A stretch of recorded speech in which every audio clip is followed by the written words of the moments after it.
그날 그때 그곳에입니다.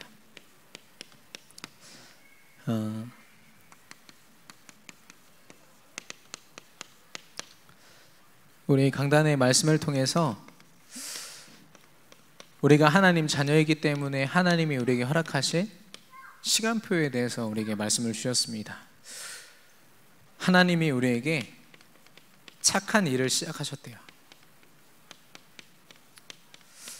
하나님이 우리에게 허락하신 가장 선한 것, 선한 일이 무엇입니까? 바로 예수가 우리 인생의 그리스도 되시는 것이죠. 근데 이 그리스도 말고는 다른 답이 없기 때문에 오직 그리스도 되라는 것입니다. 하나님이 우리에게 주신 착한 일인 거죠. 우리가 우리 인생에서 감당해야 될 일들이 많이 있지만 하나님 자녀에게는요, 모든 인생의 방향이요, 오직 그리스도 되어야 될 줄로 믿습니다. 그래서 먼저는 나 자신이 이것으로 결론 내려지고, 또 우리가 중요하게 생각하는 나의 가정 현장, 또 우리가 모인 이 교회와 또 하나님이 저와 여러분에게 허락하신 현장, 우리의 지경을 넓혀서 이제는 237개국에 오직 그리스도 되게 하시겠다. 이것이 바로 하나님이 우리에게 시작하신 착한 일인 겁니다. 이걸 언제까지 이루신다고 했냐면요, 예수 그리스도의 날까지.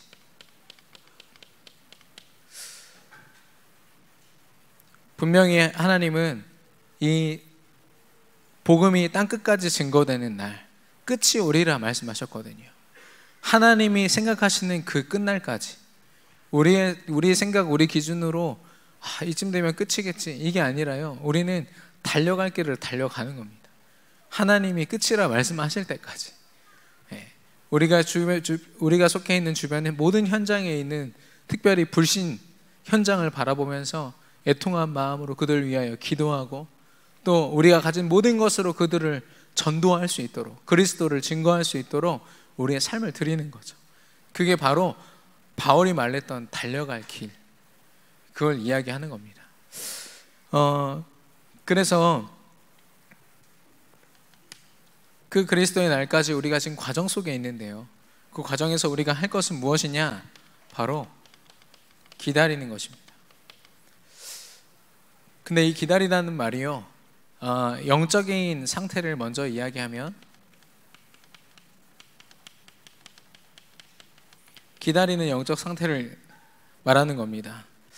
하나님이 우리에게 허락하신 이 착한 일, 바로 예배, 우리 모두가 모이는 이 예배, 그리고 우리 각 개인이 하나님 앞에 1대1로 하나님과 소통하는 사모늘의 시간, 그리고 본부와 우리 교회를 통해서 우리 허락되는 훈련의 시간, 이 모든 목표가 바로 이거거든요. 우리가 현장에서 어디서든지 무슨 일을 만나도 오직 그리스도 할 수 있도록 돕는 것. 특별히 이 예배는요, 특별히 강단의 말씀은요, 하나님이 여러분에게 평생 동안 매주마다 허락하실 훈련이거든요.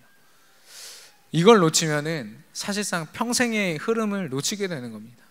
그래서 여러분이 공예배, 특별히 우리 교회에 허락되는 이 예배들에 더 관심을 가지고, 또 여러분의 일정을 좀 조정하셔서 참여하시고 은혜 받으시고, 그 은혜만 받는 것으로 끝나는 것이 아니라 그 말씀으로 현장에 적용시키시고, 그게 바로 참된 영적인 상태인 거죠. 오늘 뉴스인가요? 보니까 미국에서 5살, 8살 된 여자아이 둘, 자매가 길을 잃어버렸어요, 숲에서. 그래서 44시간 만에 발견됐거든요. 근데 이 아이들이 실종되기 얼마 전에 야외 생존 훈련법을 배웠어요. 어쩌다가. 그래가지고 이상한 거 막 집어먹지 않습니까? 배고프면. 근데 그 언니가 나뭇잎에 묻어있는 빗물만 먹어야 돼, 이걸 정확하게. 그래서 애 둘이서 그걸 하고요, 몸 체온이 떨어지니까 둘이 꼭 껴안고 있었던 거예요. 그러니까 그냥 아이들이면 아마 못했을 것 같아요. 그러나 훈련을 받았기 때문에, 훈련을 통해서 자기가 적용을 시켜본 거죠, 삶 속에서. 그렇기 때문에 44시간 만에 발견됐을 때 야, 참 대단하다 이런 얘기를 듣더라고요. 마찬가지로 우리에게 주어지는 그 훈련의 시간은요, 결코 우리에게 헛된 시간이 아닙니다.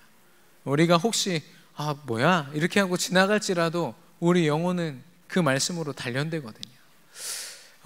특별히 우리 교회 3월 중에 굉장히 바쁜데요, 이 훈련 중에 우리 모두가 참여할 수 있기를 주님의 이름으로 축원합니다. 아멘. 좀 아멘 소리가 작지만 제가 불신앙하지 않겠습니다. 다 참여하실 거라 믿고요. 그러면 이 영적 상태로 어떤 흐름을 타야 되느냐? 먼저는 이 시대의 흐름을 알아야 됩니다. 본부 말씀을 통하여서 전 세계에 지금 어떤 흐름으로 움직여지고 있는지, 우리 단체에서 지금 진행되는 그 모든 전도 훈련과 또 진행되는 세워지는 시스템들이요, 다 이 흐름을 따라서 세워지고 있거든요. 그것만 제대로 봐도요, 지금 흐름이 이렇구나, 그게 보여집니다. 그리고 교회의 흐름이죠. 하나님이 우리 교회에만 허락하신 이 대전과 이 중부권을 살릴 흐름은요, 강단의 말씀을 통해서만 우리가 그 흐름을 탈 수 있고요. 또 내게 허락하신 흐름이 있습니다. 하나님이 내게 허락하신 삶 오늘과 나만의 기도, 나만의 전도, 그것을 발견한 사람에게 하나님이 이 흐름을 보여줍니다. 그러니까 기다리라는 말은 그냥 기다리라는 게 아니죠. 하나님 앞에 복음을 가지고 집중하고, 어느 정도로 집중하냐, 흐름이 보일 만큼 집중하는 겁니다. 그래서 이 기다림 속에 있는 사람에게는 하나님이 여김없이 성령의 역사를 허락하십니다. 성령이 임하는 그날, 성령의 충만함이 임하는 그날이 바로 우리가 증인이 되리라 하신 그 말씀이 성취되는 시간인 줄로 믿습니다. 그 속에 있으면요, 저절로 우리가 고백하게 돼요. 삶 속에서 많은 일들이 있지만 전도 때문에 이렇게 된 겁니다. 내가 돈을 많이 벌어도, 또 어떤 승진을 하고 좋은 일이 있든 나쁜 일이 있든 하나님이 전도 때문에 내한테 이 사건을 허락하셨어. 전도 때문에 하나님이 나를 여기로 인도하셨어. 이 고백하게 되는 저와 여러분 되기를 축원합니다. 오늘 본문에 보니까요, 복음을 가지고 집중하는 이 초대교회 성도들에게 성령 하나님이 역사하셨어요. 그냥 그 말 그대로 전도의 시간표가 임하는 그때였던 거죠. 그날, 그때, 그곳에.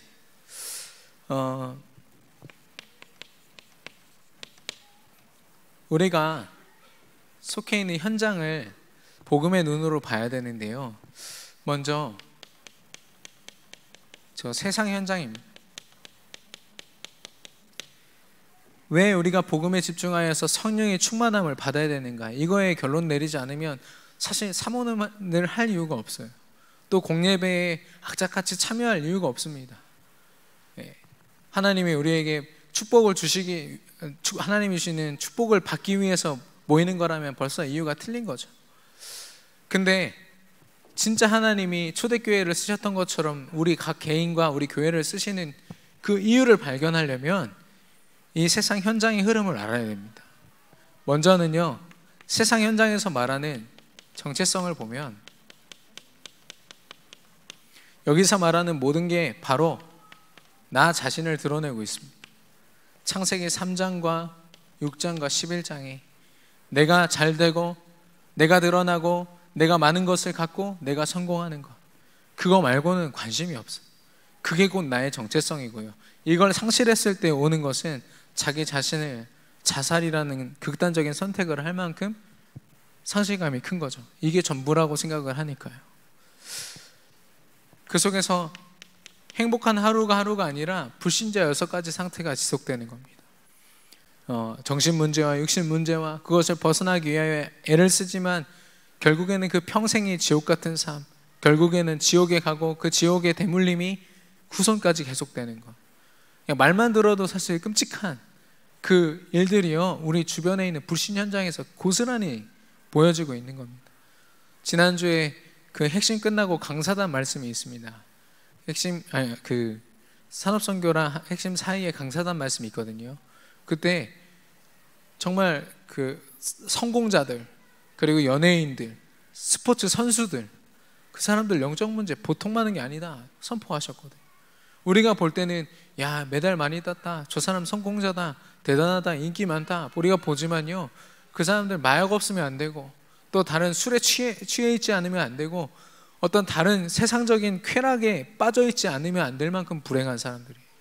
그걸 우리가 이 눈으로 보지 못하면 끊임없이 속는 거죠. 사도행전 13장과 16장과 19장, 문화를 가지고 이 사람들을 완전히 사로잡았습니다. 마치 이게 행복을 줄 수 있는 것처럼 사람들이 이 속에서 행복을 찾아서 구걸하고 또 찾아서 헤매고, 이 불신 현장에서는요, 모든 만남이 자신의 유익을 따라서 그래서 말로는 사랑이라 하지만 사랑이 아니죠. 지금은 학교 교사 선생님들과의 학생들의 그 사랑도요, 어디서도 찾아볼 수가 없고요. 이제는 가정도 다 무너져가지고 부모 자식 간의 그 사랑도 절대적이 아님을 날마다 뉴스를 통해서 보게 됩니다. 그리고 서로 존중한다, 뭐 인권이다 뭐다 많은 말들을 하지만 사실상 진짜 인권은요, 그 사람의 상처와 영적인 잘못된 부분을 돌볼 수 있는 게 진짜 존중이지 않습니까? 근데 아무도 그 작업을 하지 못해요. 그래서 그 모든 만남 속에서요, 상처가 계속해서 축적되는 거죠.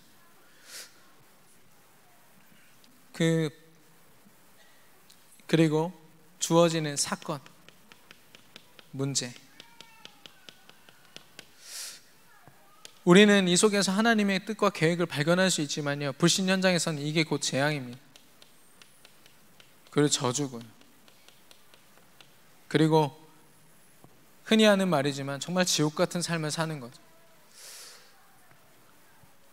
그 속에서 절대 행복할 수 없기에 날마다 불안하고요, 문제가 문제되는 그 속에서 힘들어하는 거죠. 아니라 부인을 하지만 이 영적인 사단의 굴레에서 벗어날 수 있는 사람이 단 한 명도 없다는 거죠. 그런 말이 있습니다. 에디슨이 했던 말인데, 9999번의 실패를 통하여 나는 그걸 발판 삼아서 한 번의 성공을 할 수 있었다, 뭐 이런 말을 하지 않습니까? 그 불신자들도 굉장히 많이 말합니다. 자기 실패를 딛고 성공할 수 있었다는 거죠. 근데 제가 성공자들을 많이 이렇게 보니까요, 다 상처가 오히려 쌓여 있어요. 9999번의 상처가 쌓여서 자기 자존심이 어마어마하게 높아져 있어요. 어느 정도냐, 하나님 만나지 못할 만큼, 하나님이 자기 인생에 인정되지 못할 만큼 성공자들이요, 자기 상처로 가득 차 있어요. 우리가 볼 땐 그게 자존심인 것 같고 자부심인 것 같고 멋있어 보일 수도 있습니다. 하지만 영적으로 볼 때는요, 하나님 대적해서 높아진 바벨탑에 불과하다는 거죠.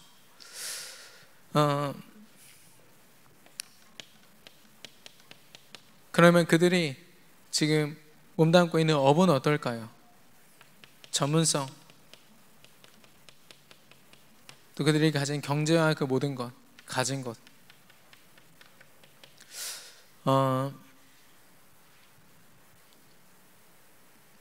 지금 가정과 학교에서 선생님들과 또 학부모님들의 권위가 점점 더 무너지는 그런 정책들이 계속 나오고 있거든요.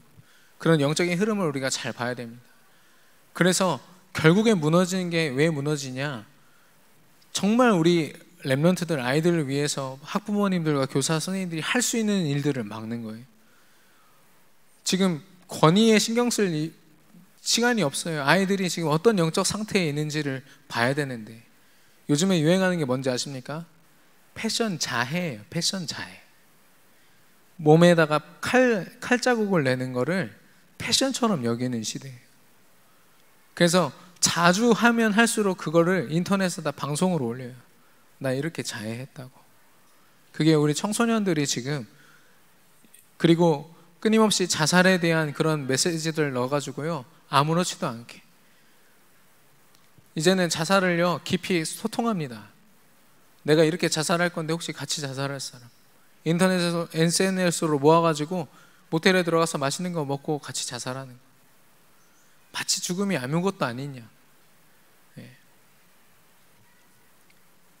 그런 불행 속에서 살다 보니까요, 이 가정이란 가치, 이 삶에 대한 가치, 아무리 자기가 많은 것을 가졌다 한들 그게 다 소용이 없어지는 거죠. 저는 우리 교회 자체적인 출산율은 구체적으로 알아보진 않았지만 한 2.4명 정도 되는 것 같습니다. 아직 3명은 아닌 것 같고요. 2.4명 정도. 근데 지금 밖에 출산율은 0.98명. 한 쌍이 결혼을 해도 한 명을 안 낳는다는 거죠.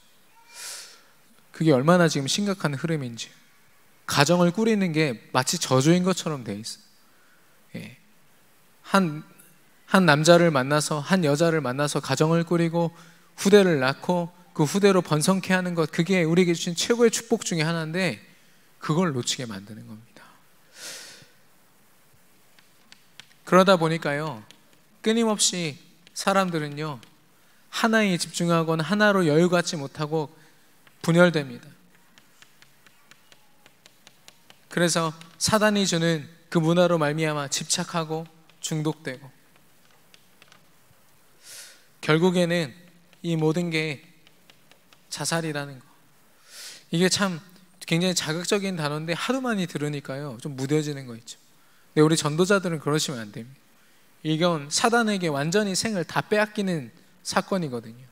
우리라도 이걸 제대로 보지 않고 막지 않으면요 막을 사람이 없습니다. 그래서 결국에는 이 속에서 사람들이 택하는 방법이 명상이고, 그나마 고상하다고 생각하는 것들이 명상이고 기운동이지 않습니까? 여기에 깊이 빠진 사람들을 사단 서밋이라고 합니다. 그리고 사단의 시스템을 세우는 사람들이죠. 예. 세상 현장은 지금 그리스도를 몰라서 이 속에 있습니다. 이 흐름 속에 있거든요. 그래서 이 세상 현장은 사실 그리스도가 너무나도 필요한 현장이에요. 그러면 저와 여러분, 전도자들의 그 현장은 어떤 현장일까요? 바로 하나님이 주신 현장입니다.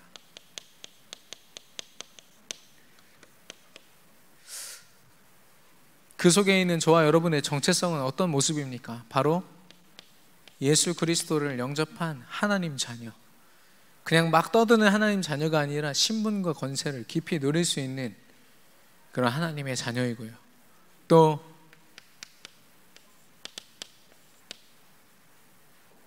모든 것이 다 넘어지고 또 무너지고 황폐하여질지라도 우리는 남아있는 크루터기와 같이 이 땅에 거룩한 씨라고 했거든요. 저와 여러분은요 복음 때문에 이 땅에 남은 자들인 줄로 믿습니다. 복음을 가지고 남아있는 자들입니다. 마태복음 28장 18절에서 20절에 보니까 우리를 하나님께서 전도자로 부르셨습니다. 복음을 땅끝까지 가르치고 전달할, 증거할 자로 하나님이 우리를 부르신 거죠. 이 정체성을 우리가 그 현장에서요 어느 곳에서든지 하나님이 말씀을 통해서 주시고 또 우리에게 주신 훈련을 통해서 우리에게 각인되는 거죠. 그리고 이 정체성을 가지고 우리가 겪는 모든 만남과 사건과 문제, 이것들은요 사실 하나님의 계획입니다. 왜냐? 빌립보서 1장 6절에 하나님이 하신 모든 일들은 착한 일이라고 했어요. 하나님은 우리를 통해서요 모든 사건을 통해서 오직 그리스도 되도록 인도하실 거거든요. 그러면 사실 혹시 문제가 와서 육신의 삶은 좀 힘들고 좀 마음이 괴로울지라도 그것을 인도하시는 분이 하나님이시기 때문에 이걸 기대할 수 있는 거죠. 하나님이 나 오직 그리스도 되게 하시겠구나. 그래서 저와 여러분은 이 과정 속에 있습니다. 하나님이 그리스도의 날까지 이루어 가시는 그 과정 속에 있기 때문에 우리가 할 것은 오직 예수 그리스도. 이 속에서 하나님 나라 또 성령 충만을 체험하는 거죠. 조용히 복음에 집중하고 있을 때 하나님이 우리에게 허락하시는 겁니다. 이러면요, 우리가 잘못 가지고 있던 각인과 뿌리와 체질이요, 우리도 모르게 한꺼풀 한꺼풀 벗겨지는 겁니다. 이게 많은 전도자들, 많은 렘넌트들이요, 이 복음의 이 축복을 삶으로 가져오지 못해요. 그러니까 사모늘이 안 되면 이걸 가지고 삶으로 들어오질 못하니까 주일에 들은 말씀, 잠깐 은혜 받은 그걸로 살고, 마치 이렇게 아무것도 없이, 장비 없이 물속에 들어와서 잠수하는 사람처럼, 잠수하다가 이 숨이 딸리면 수면 위로 올라오지 않습니까? 풍성한 산소, 은혜를 공급받는 그곳으로 또 가야 되는 것처럼 그런 신앙생활 속에 있는 사람이 있는가 하면요, 이 강단의 말씀, 은혜를 가지고 깊이 삶 속으로 들어가는 거예요. 산소통 들고 들어가는 겁니다. 그러면 나올 필요 없잖아요. 또 구할 필요 없습니다. 그것으로 충분해요.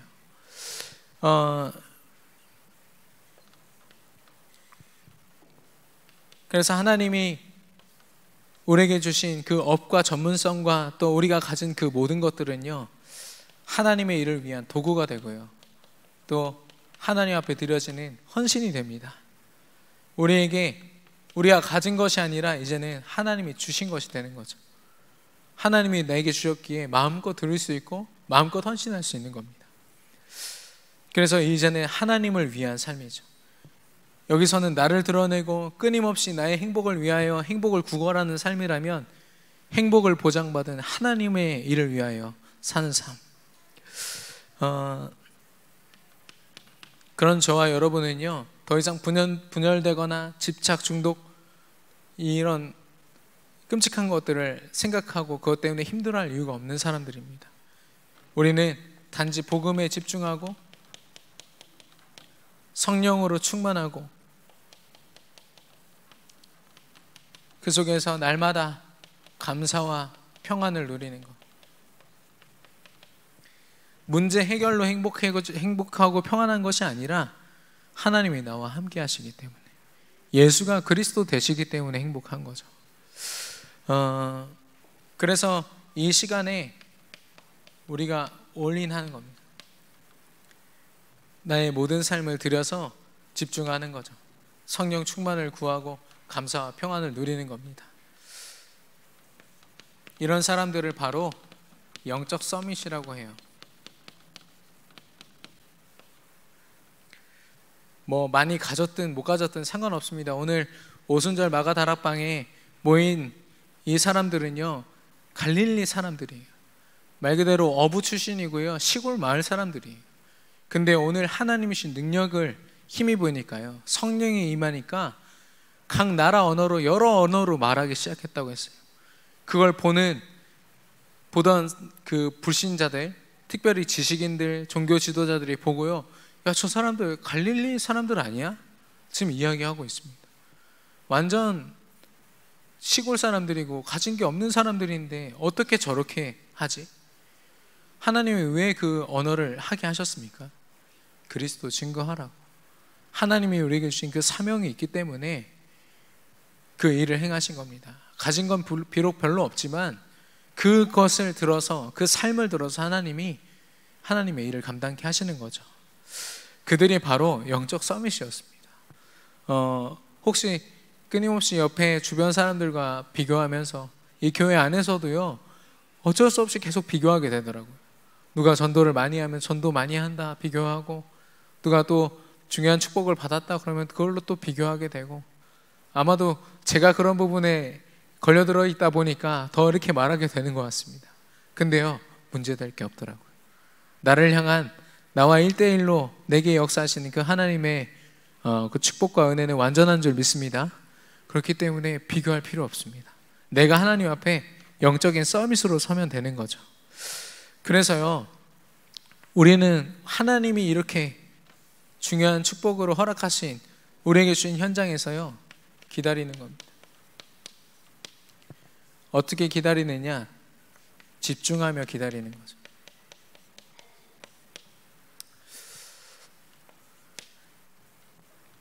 우리가 이 현장을 보고 우리에게 허락된 하나님이 주신 현장에서 전도자로서 이 사명을 작게나마 우리 삶을 통해서 감당할 때요, 하나님은 그 모든 현장을 살리는 현장으로 바꾸실 줄로 확신합니다.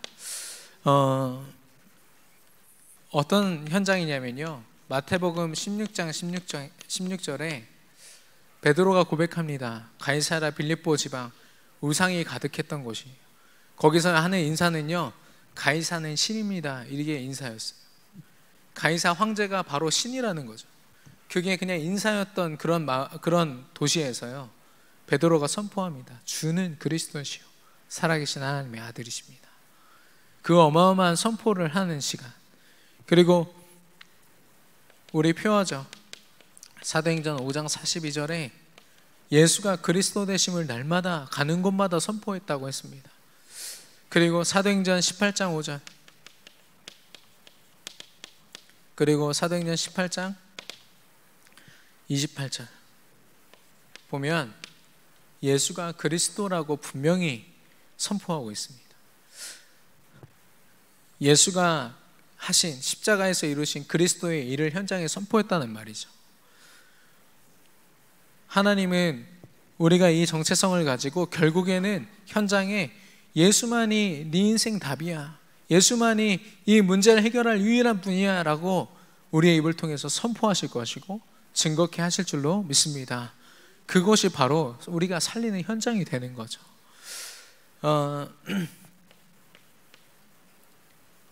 이제는 하나님이 우리를 향한 그 계획이요, 낱낱이 성취되는 현장이 됩니다.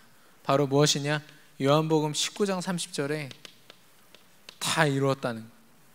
네 인생과 또 현장과 또 전 세계에 일어나는 모든 영적 문제를 내가 십자가상에서 다 끝냈다, 다 이루었다. 예수님이 하신 십자가상에서 하신 그 말씀이 성취되는 것을 우리가 보게 됩니다. 한 인생이요, 이 그리스도 복음을 알고요, 참된 평안과 행복을 얻고 삶의 이유와 의미를 알고 하나님께로 돌아오는 것, 인생이 완전 전환되는 것을 한번 본 사람들은요, 압니다. 이 사람을 하나님이 살리셨구나. 그래서 우리는 이걸 확신하면서요, 날마다 자랑하고 선포하고 증거하고. 무엇을 왜 자랑할 수 있고 왜 선포할 수 있고 증거할 수 있습니까? 골로새서 2장 3절에 그 속에 그 안에는 지혜와 지식의 모든 보화가 감추어져 있다고 했습니다. 아니, 금은 보화를 나누라면 얼마든지 나눌 수 있지 않습니까? 그 사람에게 금은 보화를 주는 거라면 우리가 주저없이 줄 수 있죠. 그 사람의 표정을 살필 이유가 없습니다. 좋은 건데, 당연한 건데. 그리고 예수 그리스도를 아는 지식이 가장 고상하다고 했습니다. 빌립보서 3장 8절에 보니까요, 가장 고상한 지식, 이런 해괴한 지식으로 사람의 인생을 망쳐놓는 이런 문화의 흐름, 그런 정보들, 그런 것들이 아니라요, 믿음으로 하나님 앞에 서게 만드는 것, 그리스도로 말미암아 하나님 만나게 하는 것. 우리가 이걸 하는데 주저할 이유가 있을까요? 그러면 이 성취를 본 사람들의 업은요, 한마디로 무기가 됩니다. 현장에서 우리가 몸담고 있고 또 하나님이 우리에게 감당케 하신 그 모든 일들이요, 무기가 되어서요, 하나님의 시스템을 위하여 쓰임받게 돼요. 먼저는 흑암이 꺾입니다. 우리는 조용히 현장에서 집중하면서 그 일을 감당하는데요, 흑암이 다 꺾여요. 그리고 하나님의 계획 속에서 하나님이 우리에게 붙이시는 생명 확인하게 되고요, 그 속에서 복음에 반응하고 복음에 목숨 걸고 우리와 함께 이 복음으로 살아가길 원하는 제자들이 세워지고 함께 모여서 예배하며 더욱더 깊은 전도를 고민하는 전도의 시스템들이 우리에게 허락되는 겁니다. 이 속에서 하나님은요, 올 아웃 하실 거예요. 우리가 우리의 모든 것으로 올인할 때, 하나님의 계획과 뜻을 위하여 올인할 때, 하나님은 그것으로 다른 어떤 육신적인 응답을 보여주시는 것이 아니라 전도라는 것으로 집중시키는 겁니다. 복음 밖에 있는 그 모든 것을 살리는 응답으로 우리에게 허락하시고 또 올 체인지입니다. 하나님이 허락하신 이 착한 일로 말미암아 모든 현장이 오직 그리스도로 결론 내리는 바뀌어지는 그런 응답. 이 속에 있는 사람들, 바로 자신의 기능을 통하여 하나님 앞에 쓰임받고 삶을 통하여 문화와 그 모든 영적인 흐름을 바꾸는 영적인 시스템을 세우는 문화 서밋. 하나님이 저와 여러분에게 영적 서밋, 기능 서밋, 문화 서밋의 축복을 허락하실 줄로 믿습니다. 이 현장에 그 증거들이 있어요. 성경에 보면요, 먼저는 성전 미문에 앉은 안진뱅입니다. 이 문제 속에 있었거든요. 근데 거기를 베드로가 매일같이 다니지 않았을까요? 하나님 앞에 제9시 기도 시간에 또 그 외의 시간에도 기도하러 많이 그 성전을 찾을 때마다 아마 봤을 겁니다. 그런데요, 그날 그때 그곳에 하나님이 베드로를 딱 세우시니까요, 그 안진뱅이가 하나님이 주신 현장이 된 겁니다. 그래서 그 자리에서 선포하죠. 그리스도를 선포하고 나사렛 예수 그리스도를 선포하자마자 그 사람 또한 하나님을 찬양하는 그리스도 안에서 산자가 된 겁니다. 뿐만 아니라 애굽이라는 세상 현장에 있었습니다. 근데 하나님이 요셉이라는 사람을 들어 쓰셨고 또 이제는 모세를 들어 쓰셨어요. 그래서 하나님이 사실 주신 현장은요, 광야 생활에서 모세가 광야에서 양치기로 40년을 보냈거든요. 굉장히 외로운 시간이고 힘든 시간입니다. 근데 그 시간이 하나님 주신 현장, 그곳에 있는 시간이었고요, 하나님과 함께하는 현장이었습니다. 요셉은요, 노예로 팔려갖고 감옥에 갔어요. 근데 그 현장이요, 하나님이 주신 현장이었다. 그곳에서 조용히 기다리고 하나님 앞에 집중했던 그 요셉과 모세에게요, 하나님은 살리는 현장으로 바로왕 앞에 서게 하셨어요. 바로왕 앞에서 하나님이 하신 일들, 하나님이 주신 지혜로 꿈을 해석해 주고, 마지막으로 여리고라는 현장이 있습니다.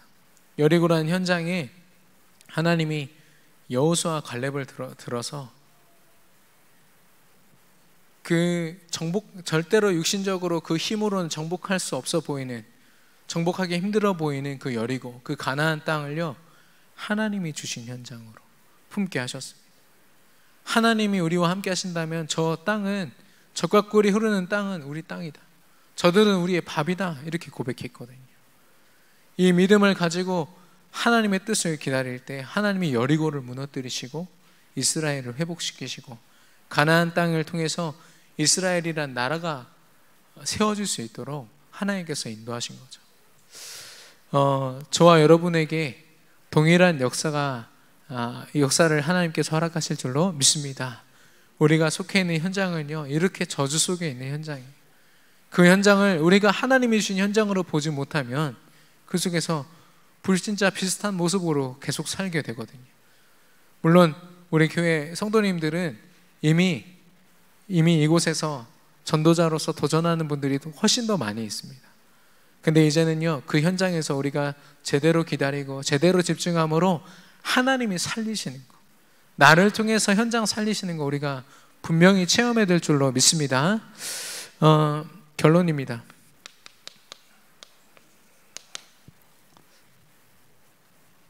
하나님이 우리에게 주신 최고의 집중은요, 어떤 다른 방법이 아니라 복음 집중입니다. 하나님이 우리에게 주신 예수가 그리스도라는 그 언약에 집중하는 거. 근데 그 집중을 한다고 매일같이 구원의 그림만 그리는 분들도 계시더라고요. 근데 사실 강단 말씀 안에 그 비밀이 다 있습니다. 우리에게 주신 훈련 속에 그 비밀이 다 있고요. 그래서 아까 말씀드렸지만 공예배에 참여하는 그 시간, 또 사모늘, 그리고 우리가 무시로 수시로 하나님과 소통하는 그 1대1에 홀로 서 있는 그 시간, 하나님이 그걸 통해서 우리에게 최고의 집중의 시간을 허락하실 것이고요. 그리고 그런 저와 여러분에게 최고의 시간표를 허락하실 것입니다.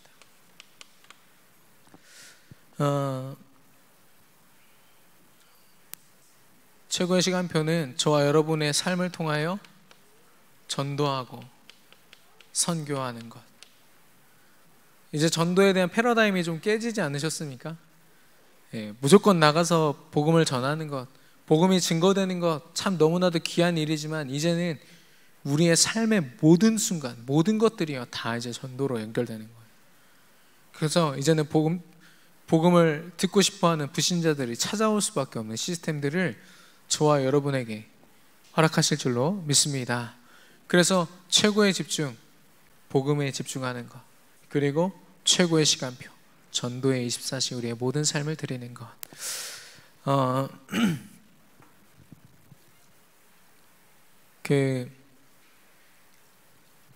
웨슬레라는 사람이 있습니다. 사역자인데요. 그 사람에게 어떤 분이 질문을 했어요. 만약에 10시간 후에 세상에 종말이 온다면 당신은 어떻게 사시겠습니까? 하니까 나는 원래 살던 대로 하나님이 주신 나의 계획대로 살 것입니다. 평소에 살던 대로. 왜냐, 웨슬레라는 사람은 시간을 정확하게 나눠서 하나님 앞에 삶을 드렸던 사람이었거든요. 그렇게 주저없이 나는 뭐 할 거다 이런 고민도 안 하고요. 나는 하나님 앞에 어차피 드려진 삶이기 때문에 평소에 살던 대로 살겠다. 우리는 평소에 살던 대로 살면 괜찮을까요? 전에 하던 대로 하면 될까요? 갱신해야 될 게 많이 있겠죠. 물론 아닌 분들도 많이 계시겠지만 그만큼 우리에게 이 전도라는 것이 우리의 삶이 되기를 축원합니다. 오늘 말씀 붙잡고 합심으로 기도하겠습니다. 하나님